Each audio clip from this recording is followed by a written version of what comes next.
Déjà, il y a un petit bouquin qui a été écrit et qui est très sympa, sur lequel le livre, le petit chapitre, il tire beaucoup, qui est de Olivier Meuly et qui s'appelle « Une histoire politique de la démocratie directe en Suisse ». Et qui revient sur les premières expériences d'assemblée communale. Ça parlera peut-être aux municipalistes, qui en suisse allemand s'appellent les Landsgemeinde, et qui étaient des assemblées, alors là, suffrage exclusivement masculin, de jeunes qui avaient, je crois que même, les personnes pouvaient voter à 14 ans. Et qui prenaient en commun des décisions avec des habitants qui pouvaient faire l'initiative d'un sujet, et puis un vote sur l'assemblée du village, avec des sessions, une session ordinaire une fois par an, et des sections extraordinaires de façon régulière. Et je pense qu'une des choses qui est importante à souligner, c'est qu'ils se sont rendus compte, comment le RIC est né de ça, c'est qu'ils se sont rendus compte que ces assemblées communales, petit à petit, ont fini par être désertées par les personnes qui n'avaient pas le pouvoir. Donc petit à petit, on avait une élite qui s'était constituée, qui venait à chaque fois dans les assemblées, avec des gros problèmes de corruption, des gros problèmes de prise en main, en fait, capture du pouvoir par des gens qui étaient actifs, des gens qui avaient le temps, une aristocratie, etc. Même si on y reviendra, les communes suisses à l'époque étaient relativement égalitaires. À quelle époque, justement Alors ça, on parle du XIIIe siècle. XIIIe siècle, très bien. Les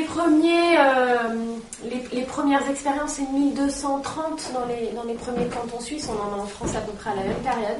Et ça rompt un peu avec, vous voyez, l'image du Moyen-Âge, de l'obscurité totale et absolue. En fait, il y avait déjà beaucoup de choses sur ces sujets. En France aussi, non? Ouais, dans le Pays Basque. On appelle ça ante iglesia, devant l'église, puisque les gens se rassemblaient devant.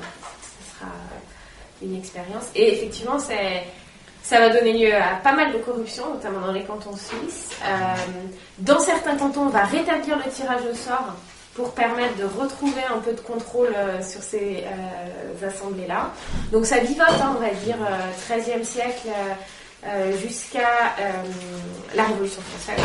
On a quand même toute cette période-là de ces assemblées qui se perdurent, les débats autour de la corruption. C'est une période quand même en Suisse où il y a la Suisse s'est constituée sur l'opposition au pouvoir impérial. En fait, c'était des territoires alpins qui ne voulaient pas payer leurs impôts. Ils ne voulaient pas payer l'impôt à l'Empire. Et qui, du coup, la Suisse se retrouvait un peu prise en étau avec grand jeu politique de l'Empire plutôt en Allemagne, les pouvoirs royaux en France, qui étaient dans des petites communautés qui leur permettaient quand même de résister, puisque c'était des communautés qui produisaient très peu, c'est-à-dire franchement un accaparement de richesse que dalle. C'était très difficile de contrôle parce qu'il fallait monter dans les vallées alpines l'accès aux terres, et puis en plus pour des terres qui n'étaient pas très productives, c'était de l'agriculture de subsistance. Donc c'est ça qui expliquait aussi qu'on les a laissés s'auto-administrer un long moment, c'est que très clairement ces vallées elles n'intéressaient personne. Elles étaient antécédentes à l'Assemblée, mais la révolte, en fait, ça leur a permis d'avoir aussi des... petit à petit, on commence par gérer les pâturages, etc. Puis les sujets ont commencé par être des sujets extrêmement chauds et qui ont fait que, du coup, en disant, on n'a pas envie d'être dirigé par d'autres. Le fait qu'ils avaient eu cette expérience, c'est un fait que... je voulais dire, c'est un fait que la révolte fiscale a été associée à une revendication précise. D'accord. Alors que dans plein d'endroits, il y a une révolte fiscale, mais sans revendication qui aboutit. Donc c'est pour ça que, par exemple, ici, quand il y a une revendication du RIC qui sort de la révolte fiscale, c'est un truc typiquement qui ressemble à ce qui s'est passé en Suisse. Parce que c'était d'abord une revendication fiscale, et puis il y a eu le souvenir des... Là, tu avances un peu dans l'histoire. Oui, bon. Mais c'est pas grave. Alors on revient à la Suisse, aux constitutions des assemblées au Moyen-Âge. Mais je vais juste... on va vite refaire un lien. Et il y a eu la Révolution française, et on ne le sait pas très bien, mais la France a récupéré une grosse partie du contrôle de la Suisse et a imposé une modalité républicaine d'organisation du pouvoir. À l'époque où c'était beaucoup de territoires qui coopéraient entre eux, mais très autonomes. Et du coup, la Suisse a vécu le fait de devoir avoir un système d'organisation républicain, un système où les pouvoirs se centralisent, c'est-à-dire il y a les pouvoirs repartent au centre des cantons. Et là, ça va alimenter, il va y avoir petit à petit, ça va devenir, les assemblées communales vont devenir quelque chose de super mythifié. C'est-à-dire le retour à des façons de décider en commun, ce que disait Raoul en fait. C'est-à-dire que ce souvenir-là va réactiver le fait qu'on veut s'auto-administrer tout seul, on veut récupérer le pouvoir. Mais le lien avec la corruption, qu'est-ce qui était le moteur de la corruption et à quel moment a-t-elle paru? C'était le pouvoir, le pouvoir de l'argent. C'était le fait qu'en fait, petit à petit, les personnes qui ont peuplé ces assemblées, c'était des élites et qui géraient des ressources, parce qu'elles géraient quand même la question, c'est des choses qui peuvent paraître un peu, enfin peut-être pas ici parce qu'il y a quand même un lien avec la montagne, mais la question de l'établissement des pâturages, qui avait le droit d'avoir accès à quelle terre. Donc petit à petit, ils ont commencé à se diriger comme une élite corrompue, qui achetait des clientèles, qui se servait au passage, qui prélevait une partie des stocks alimentaires, etc. Et ça, c'est venu en fait du fait que petit à petit, ces assemblées c'était coûteux, quoi. Est-ce que vous pourriez préciser justement les modalités, comment elles s'organisaient, ces assemblées, et le lien entre ceux qui votaient et ceux qui étaient élus? Comment ils ont pu s'émanciper Donc c'était des assemblées qui rassemblaient tous les hommes à partir de, selon les villages, 14-16 ans, qui avaient lieu de façon ordinaire une fois par an, qui traitaient tous les sujets mis à l'agenda, et en fait, l'assemblée pouvait dénoncer les pouvoirs donnés qui prenaient des noms différents, mais à la personne qui gérait un peu le village. Alors, ça prenait des noms un peu différents, c'était un aristo en fait, c'était quelqu'un qui était un propriétaire terrien, mais l'assemblée pouvait le faire sauter. Donc, d'accord, révocatoire. Ouais, elle pouvait faire sauter ça, et en fait chaque mais point aussi à l'agenda... c'est-à-dire on pouvait porter des décisions collectives qui étaient votées sur la place publique à main levée. Et on a ça dans encore quelques cantons suisses, c'est à Appenzeller je crois, où vous avez encore les photos des habitants qui votent à main levée. Dans les petites communautés rurales, ça se faisait encore. Le RIC, en fait, est un endroit où on avait la même chose aux États-Unis, à peu près. Ça s'appelait les town meetings à l'époque. Et c'était aussi des assemblées communales qui décidaient des affaires courantes à main levée, même procédure de vote, etc. C'est dans le nord-ouest des États-Unis, vous avez dit.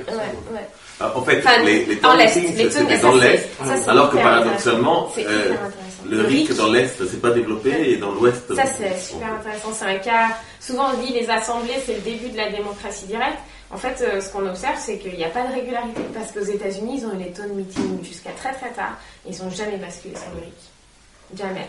On l'explique, dans le bouquin, on l'explique, l'hypothèse qu'on fait de ça, c'est qu'en fait, le pouvoir industriel s'est aussi concentré dans l'est des États-Unis, avec les grosses villes, Chicago, New York, les gros ports, a créé une élite économique qui en fait n'a jamais lâché sur la question du RIC, alors qu'à l'ouest, ils entraient tout juste dans la Confédération, ils avaient besoin de soutien populaire, c'était beaucoup des travailleurs en fait, qui travaillaient dans le chemin de fer, etc., et qui ont repris les choses. Est-ce que tu pourrais revenir sur maintenant l'étape de la Révolution et comment ça s'est, ce souvenir s'est ramené et comment ça s'est mis en place concrètement? Ce qui était sympa, ce qui est peut-être un peu paradoxal, c'est qu'à l'époque, donc quand il y a eu reprise en main un peu République française, à l'époque la Suisse n'était pas neutre parce que les mercenaires suisses, en fait il y avait une armée mercenariale et qui partait alimenter l'Empire, alors un coup en France, un coup ils avaient passé une alliance assez proche de famille avec la Russie, donc souvent la neutralité suisse on pense que c'est avant le RIC, mais c'est plus tard quoi.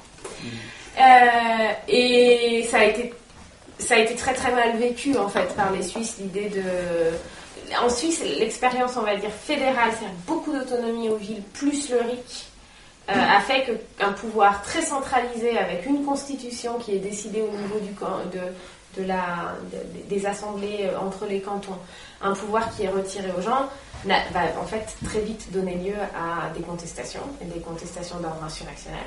Et là, va être réactivé un peu le mythe de la Landsgemeinde 2 sous l'action de deux groupes. La première, c'était vraiment les personnes qui étaient favorables à la démocratie. Et l'autre, c'était à l'époque, c'était les libéraux qui commençaient à pousser pour ça, et plus dans l'idée d'avoir un contre-pouvoir. Et les romantiques, c'est-à-dire les écrivains romantiques, qui disait il y a un retour à nos traditions alpines, il faut retrouver l'importance de la vie dans le groupe, l'importance de notre identité montagnarde. Donc ces deux en fait mouvements avec des agendas politiques très différents ont contribué à rappeler ce souvenir-là. Et on avait dans les places en fait des gens des rassemblements populaires. Alors dans certains cantons il y a des histoires rigolotes menées par exemple par le boucher du coin, qu'on qualifiait à l'époque de populiste, qui se mettait sur la place du village et scandait « Nous voulons décider » au sein de la Landsgemeinde. Et ça va en fait essaimer en Suisse parce que certains cantons vont la remettre en place sous l'effet de la pression. Et petit à petit, ça va, en fait, le fait que ce soit remis en place dans un canton va rendre jaloux un peu les autres cantons qui vont aussi se rebeller et ça va brûler jusqu'à ce qui s'appelle la restauration. On est dans l'histoire suisse, début 1800. Où là, du coup, la réflexion est plus seulement sur les assemblées populaires, mais sur quel mécanisme on se donne pour que ce droit-là, il soit inscrit quelque part et qu'on ne puisse plus jamais revenir dessus. Et ça va commencer par le référendum obligatoire. En fait, les cantons vont se donner une constitution, donc les assemblées vont produire une constitution. À l'époque, le RIC, c'était pas l'initiative, et on va faire valider ces constitutions par le peuple et assortir à ces constitutions une disposition de changement sur initiative populaire. À l'époque, ce qu'on a un peu oublié, c'est qu'en 1791, dans la constituance de 1791, aux côtés des Robespierre, des Condorcet et des Enragés, l'hypothèse, c'était une hypothèse de démocratie directe. Alors les modalités aujourd'hui paraîtraient, elles étaient compliquées, hein, c'était compliqué, mais va s'affronter en fait deux conceptions. Une première qui est issue de la Révolution américaine, où la Révolution américaine, le gouvernement représentatif va gagner avec la peur que les pauvres spolient les riches. Et en France, la première constitution qui devait être appliquée, qui avait réussi à être arrachée, était une constitution avec de forts éléments de démocratie directe, dont on va interrompre l'application au moment du début de la Terreur. Parce que la France était vraiment au bord de la guerre civile avec les puissances royales à l'extérieur qui jouaient un jeu de déstabilisation. Et elle devait être, le plan initial était qu'elle soit réappliquée au sortir, à partir du moment où la paix revenait, le papier qui devait être appliqué, c'était la Constitution de 1791.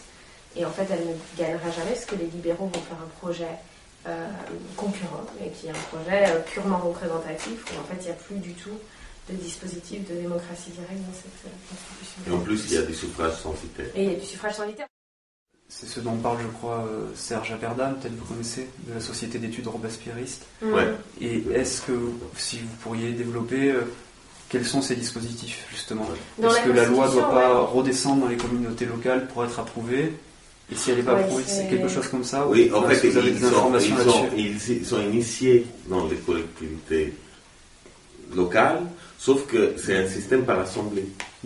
L'assemblée qui va faire une proposition, comment ça marche? C'est assemblée au niveau des cantons, c'est ça? Non, alors en France, l'idée c'était que tu avais des assemblées de type, on va dire, départementale, grosso modo aujourd'hui.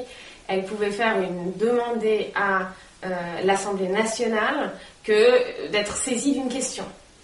L'Assemblée nationale devait examiner la question.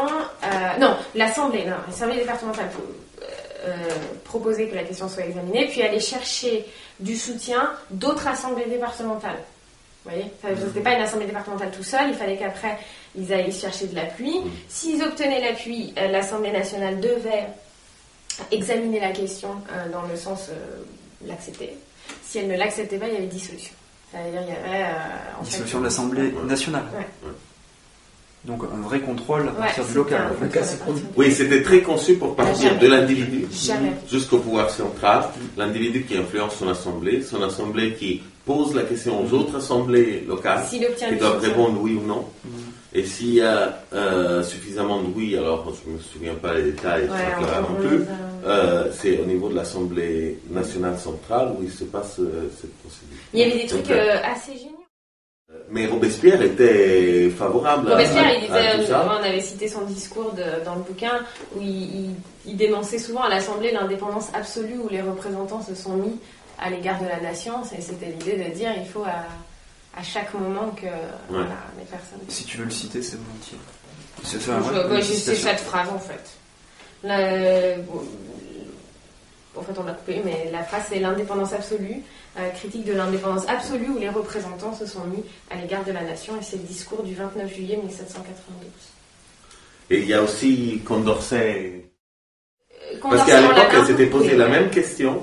Alors, les gens qui étaient hostiles à cette constitution et à la démocratie directe disaient oui, mais les gens ne sont pas prêts, ils n'ont pas, on doit les former, on doit discuter dans des assemblées. Toujours le même. C'est pour ça que c'est important de revenir dessus, la genèse. Et là, Condorcet dit... alors, quand il disait sur le vote, il disait le vote sur l'initiative. Donc, il reconnaissait, il disait pour perfectionner les lois, comme c'est un processus d'essai-erreur, il faut que chacun puisse avoir la possibilité de proposer une nouvelle loi, on en débat, et puis voilà. Et lui, il disait les mécanismes doivent être les suivants. Le vote sur l'initiative doit être très simple et les questions doivent être, je cite, posées de manière à être résolues par une simple affirmation ou un simple refus d'affirmation. C'est le fameux oui-non. Et après, il dit, se poser la question, est-ce qu'il faut confier la décision à des décideurs qui sont compétents? Et lui, il dit, il n'est point nécessaire, pour décider en connaissance de cause, d'avoir lu ou entendu sur chaque objet ce que les hommes chargés de cette même décision ont pu penser. Il suffit que l'on ait eu le temps d'examiner les questions en silence ou de les discuter librement dans les sociétés privées. Donc, les sociétés privées, c'est environ nous dans cette... les clubs, etc. Le mec était vraiment... Après, son dispositif c'était assez complexe, ce qu'il proposait, mais il marcherait... En fait, le RIC, comme on l'entend aujourd'hui, c'est une version simplifiée mais perfectionnée de ce qu'avait pensé Condorcet. C'est-à-dire son système marche... si on le mettait en place, ça serait compliqué. Il faut garder aussi en mémoire que c'était pas le suffrage universel à l'époque, c'était ce que certains qui pouvaient voter. À 91, et la Constitution de 91 aussi. Il y avait masculin. Mais il n'y avait pas censitaire. Pas de question de résidence. Que les libéraux avaient dit il faut que la... C'était les libéraux étaient pour la censitaire et les autres. Il y avait les limites de mandat à 1 an, un référendum constitutionnel obligatoire, une forme de référendum abrogatif sur les lois et les impôts, donc la possibilité de le faire, et une sorte de RIC dont on en a parlé en matière constitutionnelle. Et révocatoire aussi ou pas? Du coup, en Suisse, vous disiez hier qu'il y avait la suite après la Restauration. Comment ça finit par se mettre en place au 19e siècle, le RIC tel qu'on le connaît? C'était objet de lutte pendant longtemps, du coup, pendant plusieurs siècles. Ça a commencé... Alors, ce qui est très marrant, c'était que après la fin de la période républicaine, déjà à l'époque en Suisse, et là ça fait marrer quand on y repense, les libéraux disaient mais la Suisse c'est trop grand en fait pour faire de la démocratie directe. Il faut des plus petites communautés. Alors nous maintenant, c'est toujours renvoyé. Et il y a des débats sur toutes les places publiques en Suisse entre 1803 et 1830. On voit un peu fleurir dans les places publiques. En fait, les gens se réapproprient. Le premier pas qui a été fait, c'était de dire ils veulent pas nous laisser décider, mais on va le faire nous-mêmes. Donc ils se sont mis à réoccuper un peu les places, les assemblées communales, en réclamant du coup l'idée de décider en commun en fait, et décider sous la forme du RIC. Il y a un petit mouvement populiste en 1830, parce qu'on les qualifiait de populistes, qui s'appelait les Hommes du Peuple, et qui s'opposait à l'époque aux libéraux qui eux disaient non, la démocratie directe c'est dangereux pour les droits, et ces hommes du peuple étaient ceux qui, en fait, ils ont filé des fourches à la population pour dire vous mettez sur la place publique. Il y avait de la démonstration de force importante et parfois des cas où il y a eu répression violente de l'insurrection, quoi. Et ça fleurit un peu partout en Suisse, plutôt de façon... C'est en France aussi d'ailleurs, parce que presque toute l'Europe a eu les révoltes de 1830 et de 48. La différence, c'est qu'en Suisse, il y a eu, mais leur demande était l'intervention directe. Alors que chez nous, c'était revenir à la République avec suffrage universel. Il n'y a jamais eu du fait qu'ils avaient cet héritage-là. En Suisse, il y avait cette mémoire de ce qui s'était passé au XIIIe siècle. Là, du XIIIe, et entre-temps, pendant la Révolution française, ils ont pu... Donc, ça a été... En fait, alors qu'en France, même avec la Constitution de 91, c'était pas rentré dans la... C'était quand même des élites, voilà, Condorcet, le mathématicien qui avait imaginé ça, mais c'était pas rentré dans les villages, dans les villes. Donc c'était pas une revendication qui était courante. Donc la Suisse, en fait, officiellement, c'est en 1848 qu'elle a obtenu cette... Sous la pression des hommes du peuple, c'est ça l'idée ? En fait, les libéraux vont lâcher parce que c'est l'époque où, donc fin de la période républicaine, il faut refaire des constitutions cantonales, comme on dirait la constitution de l'Aveyron. Et à l'époque, les libéraux disent, on va écrire une constitution, et puis voilà. Et c'est là que les mouvements populistes de l'époque descendent armés, en fait, les paysans descendent sur la place du village et réclament le droit de décider en matière constitutionnelle. Et là, les libéraux vont leur concéder ce qu'ils appellent le droit de veto, qui est en fait le référendum obligatoire à l'époque, c'est-à-dire faire voter par les gens la Constitution et à sortir d'une procédure où un groupe d'individus peuvent s'opposer à la mise en place d'une décision. C'est plutôt de type abrogatif. La procédure est très complexe, il y a beaucoup de freins, un taux de soutien extrêmement élevé pour être passé. Mais elle se met en place dans plusieurs cantons, dans le canton de Bâle, dans le canton de Saint-Gall à l'époque, et là ça ouvre la voie à une plus forte intervention populaire dans la crise. 1840. Les premières, c'est 1848 comme en France. 1830 le veto. 1830 le veto, donc sous la pression populaire, parce qu'en fait tous les cantons étaient concernés par cette révolte des hommes du peuple. Ouais. Qui avait duré longtemps, qui durait depuis combien de temps ? Qui avait commencé, c'est une période, 1800, la période un peu, débat plus insurrection, c'est 1803-1830. Mais c'est pas, mais pas tout. C'est pas au niveau fédéral, hein. C'est par canton, hein. Ça explose. 48, c'est au niveau fédéral. Toute la Suisse, c'est monté jusqu'au haut. En lien avec ce qui s'est passé en France ou pas ? À la même époque ? Ce qui s'est passé partout en fait. C'est pas qu'en France. Ouais, c'était des demandes populaires avant 1848. Des révoltes. Des révoltes pour avoir plus de droits et qui vont en fait dans le cas suisse. Ce qui est intéressant, c'est que comme c'est très fédéral avec chaque canton qui s'auto-administre, comme si dans l'Aveyron on obtient un droit, à côté il y a de fortes chances que les autres disent et nous.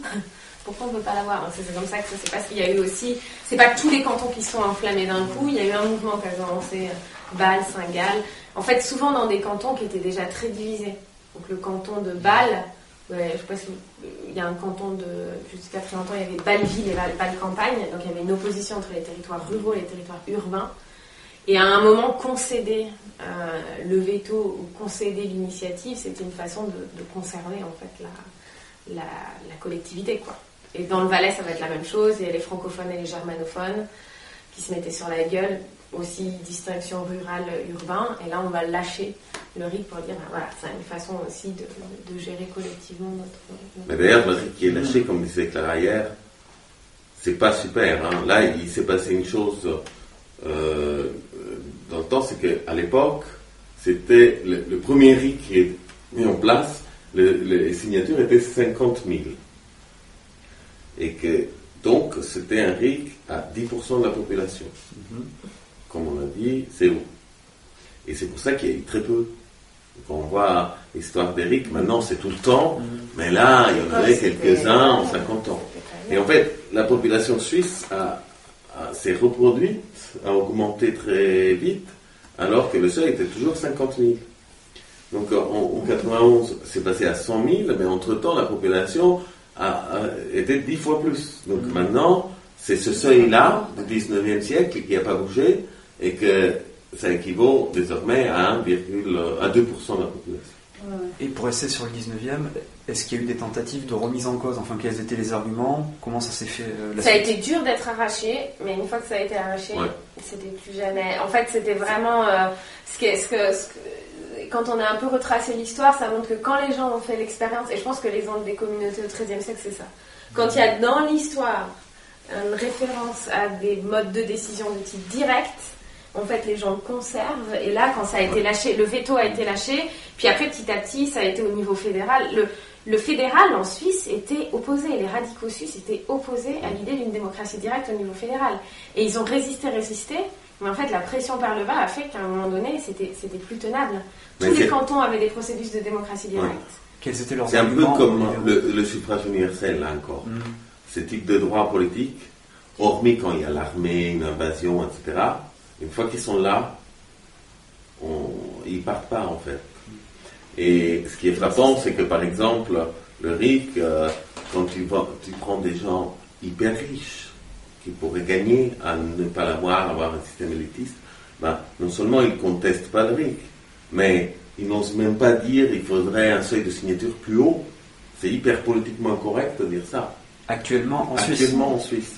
Et aux États-Unis, pareil. Et quels étaient les arguments des libéraux pour essayer de le remettre? C'est trop dangereux, c'est dangereux. Mais au début, au 19e par exemple. Ouais, au 19e, il y avait la Suisse est trop grand, il y avait l'idée que l'intervention populaire, il y avait un risque d'oppression des minorités. D'accord. Et ensuite, ça se posait quand même très clairement, parce que de façon linguistique, que le peuple n'est pas assez éduqué pour participer en matière. Il doit confier à ses représentants. C'était à peu près ça. Hein. Et puis il y avait à l'époque les écrits, on en a cité quelques-uns, et les écrits des libéraux, notamment à la révolte de Genève. Et Genève était quand même un haut lieu où il y avait pas mal d'intellectuels qui s'étaient installés. Les propos tenus sur le peuple sont atroces. Vous avez quelques exemples? Je viens justement pas plein comme ça, mais donc 1848, donc c'était Jacob Burckhardt. Ça c'est suffrage universel. Non, ça c'était Rick en Suisse, qui vivait en Suisse, et il disait: l'atmosphère en Suisse est devenue de fait si brutale, si répugnante qu'elle m'empoisonne la vie. Parce qu'il y avait le bordel, tout le monde avec les fourches. Le beau mot liberté sonne clair et plein, mais ne devrait se permettre d'en parler que celui qui a vu de ses yeux ce qu'est l'esclavage sous la férule de cette masse de braillards qu'on appelle le peuple. Donc, tyrannie de la majorité, attention, il va tous nous... Et on en avait des tonnes de propos... sur les côtés, je connais trop l'histoire pour attendre du despotisme de la masse autre chose que l'avènement d'une tyrannie. Ouais. Au demeurant, 1848, en plus, après, le pays plus pacifique du monde, aujourd'hui, on voit les Suisses comme des gens hyper polis, pas de conflit, mais lui, il imaginait que par la suite, il y aurait eu un despotisme de la masse. Pour appuyer un peu sur ces hommes du peuple, concrètement, ça a duré des décennies, si j'ai bien compris, en Suisse, mais qu'est-ce qu'ils ont fait? C'est-à-dire qu'ils ont repris des municipalités, ils ont mis en place ils ont pu décider concrètement, localement, à certains endroits, dans certains cantons. Ils ont commencé... Ou ils ont juste fait une pression populaire. Comme aux États, ils ont fait beaucoup de pression populaire, parce que c'était pas... en fait, ils n'étaient pas forcément constitués en parti. Mais à l'époque où il est début 1800, des grosses tensions, c'est donc les libéraux qui sont au pouvoir et poussent les partis radicaux. Et par contre, les partis radicaux, dans beaucoup de cantons, même s'ils ne le feront pas, c'est ça qui est hyper marrant avec le RIC, ils étaient dans l'opposition et ils vont aller chercher les populistes. C'est-à-dire, ils vont dire, ok, les mecs, si on veut renverser les libéraux, il faut qu'on se mette ensemble et nous, on vous concédera. Et ils le font. Au niveau cantonal, ils le font.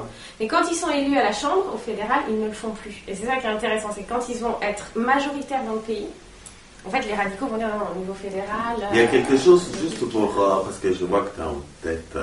le parallèle avec la France, qui a quand même un obstacle en France objectif qu'il n'y avait pas en Suisse ni aux États-Unis, qu'il faut prendre en compte, mais c'est pas pour être pessimiste, c'est que la Suisse, déjà maintenant, mais à l'époque encore plus, avait une structure très très confédérale même. Ouais. C'est-à-dire que chaque canton avait des compétences énormes et pouvait même, et à l'époque, le fait qu'un canton sorte, c'est possible. C'est-à-dire c'était conçu comme des pays. Aux États-Unis, c'était pareil. C'était l'Union, les pays de l'Ouest sont rentrés en dernier, sont rentrés en disant attention, on a notre constitution, notre pays, notre démocratie, on sort si vous nous faites chier. Et ça, c'était quelque chose dans les deux, ce qui fait que prendre un canton, c'était pas du tout pareil que prendre une ville ou un département. Non, ça n'a rien à voir.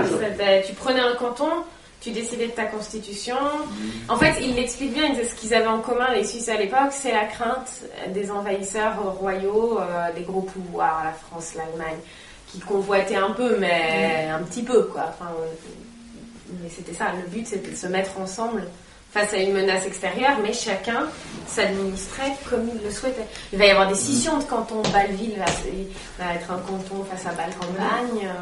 Donc les radicaux se sont ralliés à cette idée de donner plus de pouvoir pour homogénéiser les gens derrière leur volonté de... Oui. Et les catholiques vont le défendre dans les cantons où il y a des partis catholiques et une très forte minorité catholique. Les catholiques vont devenir des défenseurs acharnés de la démocratie directe au moment où ils n'avaient pas le pouvoir. En disant, ces radicaux qui défendent une forme d'athéisme, c'est dégueulasse, on ne nous prend pas au sérieux. Et les catholiques vont aussi se rapprocher des mouvements populaires pour dire il faut demander absolument le RIC, quoi. Il faut qu'on puisse... On le voit, en fait, le petit tour des mouvements qu'on a fait, c'est que quand tu n'as pas le pouvoir, tu es un très fort défenseur de la démocratie directe, et quand tu l'as, tu dis, ah bah merde, en fait, les gens ne sont pas d'accord avec moi, en fait. Donc il faudrait peut-être faire attention parce que il faut recontrôler plus. D'ailleurs, est-ce que je peux si on peut faire continuer sur le parallèle, il y a un autre truc qui change un peu, qui donne l'avantage à la France, mais que la Suisse, comme on le disait tout à l'heure, le RIC qui a été mis en place, il fallait être patient, quoi, parce qu'ils l'ont eu en 1948. Mais maintenant, on n'a pas les référendums, mais ceux qui l'ont obtenu en 1948, de leur vivant, ils ont vécu au niveau fédéral un référendum. Ils en ont fait des tentatives en plus. Voilà. Donc, on a une situation dans laquelle, au début, quand il a été accepté, il était nul, ce RIC. Il était concédé. Mais juste comme c'est il y a plus de 150 ans, avec le temps, il n'a cessé de s'auto-alimenter pour devenir quelque chose qui, maintenant, il va tous les 3 mois. Donc en fait, au moment où on l'arrache, il est nul. Et je peux imaginer que les gens qui veulent le RIC ici, ils n'ont pas cette patience d'attendre 150 ans. Peut-être sans transition, revenir sur le RIC, est-ce qu'il favorise l'avancée des droits sociaux ? Alors, puisque c'était une crainte des libéraux de dire que ça va enlever le droit des minorités, etc. Oui, alors, etc. Là on a un chapitre sur les décisions célèbres sur le RIC. Il faut savoir que le RIC, ce qui est bien, c'est qu'il empêche que des changements sociaux qui virent à l'autoritarisme. Mais c'est pas un instrument de gain des droits sociaux, mais c'est pas un instrument contre non plus. Alors souvent, par exemple, je te prends un exemple. Après, je te donnerai une liste. Je peux te la donner tout de suite si ça t'intéresse. Une liste. Je pense qu'il faut quand même en préalable distinguer 2 choses. Il y a les grandes décisions, et on peut discuter de façon anecdotique. En fait, il y a autant d'exemples de RIC qui vont dans des mouvements très progressistes. Vote des femmes, 1893 au Colorado. Oui, je voulais faire l'exemple un peu plus... Et je te donne après tous les exemples. 1893 au Colorado, le premier État à l'avoir donné, c'est la Nouvelle-Zélande. Un an. Donc on peut les exemples, on peut parler. Il y a 2 questions là-dessus. Il y a les exemples et les moments où le RIC a produit des avancées ou des reculades, et les effets quand on compare un peu plus toutes les décisions prises sur ces questions. Il faut juste faire attention sur ces aspects-là. Par exemple, je prends quelques exemples. On a journée de 8 heures de travail votée par RIC au Colorado 1912. Abolition du travail des enfants 1914 votée en Arizona et en Arkansas. Pension de retraite en 1914 également. Des choses qu'on a eues beaucoup plus tard. Les Suisses ont refusé de donner les pouvoirs aux militaires pendant la Seconde Guerre mondiale en situation d'urgence. Ça, c'est une histoire d'ailleurs assez incroyable, parce qu'il y avait un projet d'invasion, l'opération Temembam des Allemands, après avoir pris la Pologne. Ils ne l'ont pas fait parce que tout le monde c'est la dernière minorité jamais. L'idée, c'est envahir la Suisse. Et la Suisse a une conscription à l'époque où tout le monde avait ses fusils, etc. Mais son armée est très égalitaire, si bien qu'il n'y a pas de généraux. Et on prévoit que un général, on choisit un général seulement en temps de guerre. Et donc là, il y avait cette opération qui était dans l'air. Donc pour la prévoir, ils ont nommé un général qui était francophone d'ailleurs, et qui arrivait et il a dit, je propose, on va faire 3 choses. La première, on va moderniser les armes et distribuer à la population. Ce qui, comme je disais hier, c'est assez rare, parce que distribuer à la population, tu risques une révolte contre toi en fait. Donc ça c'est quelque chose, c'est Périclès en Athènes qui disait, nous au moins on peut donner des armes à tout le monde, toute façon, tout le monde va défendre Athènes et ne va pas essayer de tirer sur le régime. Là, en Suisse, il y a ça. Deuxième chose, il disait, on va créer une ligne montagneuse que dès que les Allemands attaquent, on se met tous sur cette ligne, on abandonne Zurich, Bâle, toutes les villes du nord, on se met sur la ligne. Et troisième, on va donner plus de pouvoir aux militaires.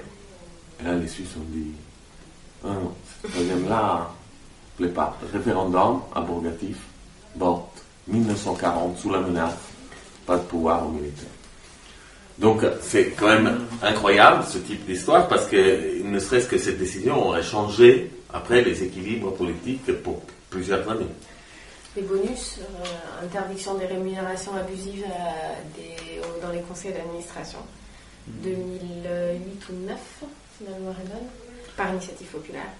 Sortie du nucléaire, par initiative populaire. Voilà, hier, je vous ai raconté, en Italie, il y a eu...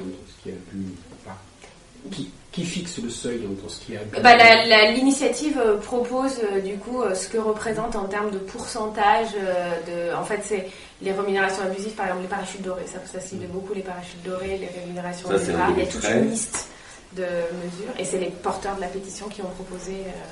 Est-ce qu'il y a un lien à faire entre les avancées que permet l'ERIC en termes de droits sociaux, les exemples que tu as donnés, et je ne connais pas la situation suisse, mais l'absence de mouvement syndical. Oui. Et qui remplace, le RIC remplace en fait les mobilisations syndicales qu'il y a eu dans d'autres pays, comme en France, et les avancées qui ont pu s'obtenir d'autres manières, mais pas par le biais du RIC. Est-ce qu'il y a un lien à faire entre les pays qui utilisent le RIC, États-Unis, Colorado, mouvement syndical très bas, Suisse peut-être aussi, et du coup ils mettent le RIC à la place.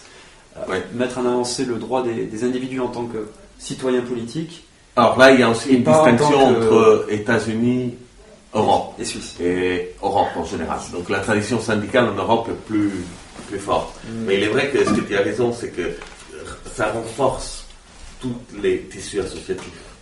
Donc dans ces systèmes très européens sortis de la guerre, même en France par exemple, les syndicats ont très peu de syndiqués. À quelle guerre en France aujourd'hui. Ah, aujourd'hui, oui. On paraît tout baisser. Mais les syndicats sont maintenus comme les partenaires sociaux officiels. C'est quelque chose qui se nourrit plus par la reconnaissance, par le haut, que par le tissu de syndiqués. Pourquoi ? Parce qu'effectivement, les syndicats ont peu d'impact. Il y a d'autres pays européens, comme l'Autriche ou le Danemark, dans lesquels les syndicats ont un impact très très gros sur les politiques, et donc sur les politiques sociales, donc ils ont beaucoup de militants. Mais ils monopolisent cette offre-là de défense des droits. Alors qu'en Suisse, il y a plein d'associations qui se créent, parce qu'on n'a pas besoin d'être beaucoup pour lancer une initiative. Donc, il se crée cette situation dans laquelle les gens sont moins concentrés sur quelques syndicats, mais ils sont tous affiliés à des associations diverses. Oui. Je peux dire un truc là-dessus, puisque c'est vrai qu'il y a une question. Il y a deux choses qui sont importantes, c'est de toujours comparer. C'est-à-dire de comparer la temporalité des décisions et ce qui se passe ailleurs. Parce que si tu regardes juste et tu dis, bon, le RIC, telle décision, elle va plutôt dans un sens progressiste, telle décision dans un sens réactionnaire. L'idée, c'est de dire d'autres régimes. En fait, ça va dans quel sens ailleurs ? Est-ce que, en fait, la décision, elle est pas plus en avance dans le rythme, mais pas plus réactionnaire non plus. Elle est juste dans l'air à un moment donné. Typiquement, la question de la peine de mort, la plupart des études sont faites à un moment où en Europe, il y a encore la peine de mort. Ça se fait à un moment où la France n'est pas particulièrement en avance sur ces questions, alors qu'il y a des États avec le rythme qui vont.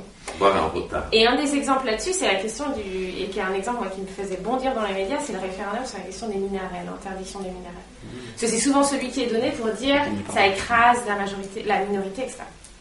En fait, le référendum portait, et c'est important de faire la distinction, c'est vrai que c'est un référendum qui est stigmatisant, c'est vrai. Mais il portait pas sur la question de la construction des mosquées, il portait vraiment sur la construction des minarets, c'est-à-dire est-ce qu'on veut avoir en Suisse un muezzin qui chante, qui appelle à la prière 5 fois par jour.